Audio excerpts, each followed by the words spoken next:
Welcome back, everyone. Today we're talking about the results from the third session of the Malifaux Narrative League.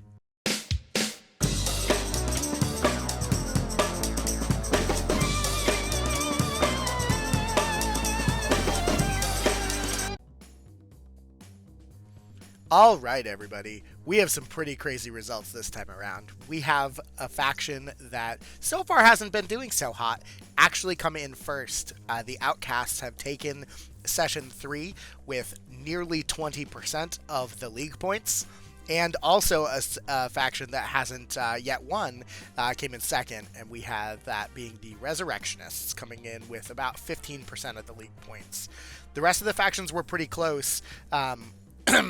Mostly, and we had almost a three-way tie for fourth, with the Explorers eking out a little bit ahead, but the Arcanist, Bayou, Guild, and Ten Thunders are all doing pretty well. Neverborn's trailing a little behind this week, but I'm sure they'll catch up soon. And so without further ado, the map of Malifaux City actually looks like this now, with the Resurrectionists and the Outcasts gaining some new territory in the form of the northern half of the eastern slums for the Outcasts, and the Resurrectionists have taken Scape Town. Moving right along to this week's firsts for league achievements, we have Huggable, who got Cannon Rush with Hoffman 2 out of Arcanists. Girtle's back this week with In Brightest Day from Yedza 1. Alex got Like a Pack of Cigarettes from Explorers McCabe 1. Xavier's back with another Titania achievement, having gotten them both with Titania 2 achievements for the Autumn Throne. John came in with Express Line from Arcanists Mayfang 1. Turtle Club's back in the mix again as well, with By Your Powers Combined on Rezzer's Yanlo 1. Alex Maxwell is back with Parker Barrows 1's Soulstone Heist. Poxo scored Broadside from Zip 2 and in Bayou, and Kaith is okay with the events that are currently unfolding from Sonya 2. We also want to give a special shout out to Thorn Devil, who was so unbelievably close to the Brewmaster 2 achievement to get 180 poison on his models. And fun fact on that one, we actually had to tune it up. I think the initial bar was about 100 poison across models in your crew, and it was like blatantly achievable. Granted, this was before the poison remix, but it was wild. It was a crazy, crazy thing. And good job, Thorn Devil. Good luck. Hopefully you'll get it next week. And in a couple of days, guys, I'll be putting together a list of all of the achievements that have not yet been claimed, which you'll be able to find stapled into the league channel in the Danger Planet Discord. And as always, we have a bunch of people who reported super awesome things that happened in their game. And this is my personal favorite part of making these videos. But also, it's just like one of the coolest things that's happened from this experiment that we're doing with this awesome league. But we had a bunch of people reporting this week. Some of my favorites were Ben, Keith, and Vindimus played on a team game, which had a couple of different reports, but my favorite by far is a Death Marshal Recruiter pine boxing a Malisaurus Rex, which is just a completely hilarious visual, so thanks for letting us know about that, Ben. Turtle Club managed to have his game where he scored the achievement from Yan Lo, tank 4 different attacks from a half-dead Howard Langston on turn 3, and he managed to only get hit one time out of those 4 attacks, heal back up, and then tie up Hoffman, Howard, and Melissa Core for basically the rest of the game. John had a super awesome one, I'm sure, from his game, but he could not tell us what it was because, unfortunately, he forgot.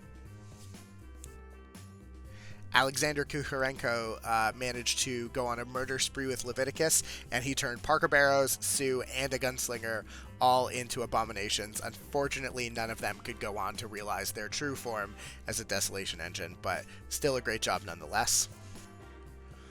We had a super awesome report from Lexington, who was playing Ivan 2 and managed to use Displacing Shot on Killjoy. Killjoy flipped the red Joker, and then the black Joker right away, which let Ivan get his achievement on the final round of the game.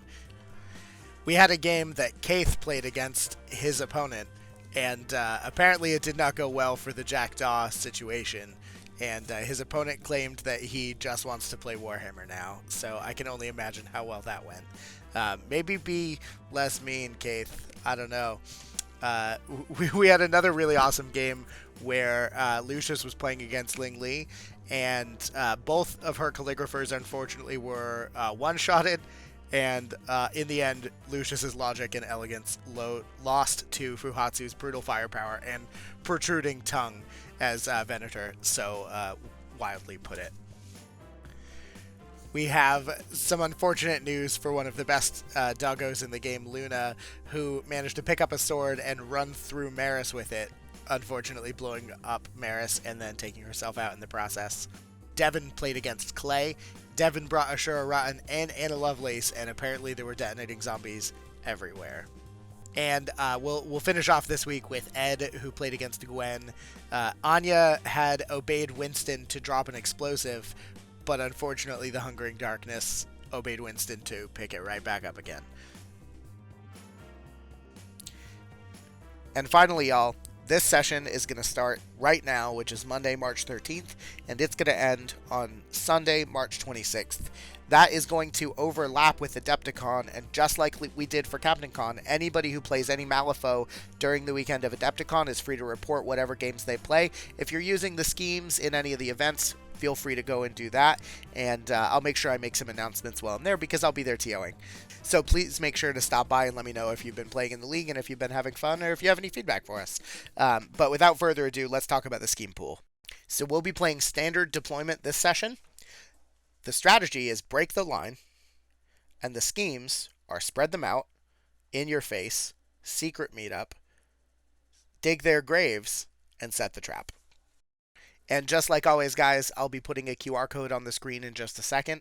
If you open up your Malifaux app and go into create a new game and click the little icon in the top right corner that looks like a QR code, you'll be able to scan this code off of a screen, and you'll be able to automatically import the scheme pool without having to do any of the legwork. I strongly recommend you take us up on that. It saves you a bunch of time, and you can get right to playing.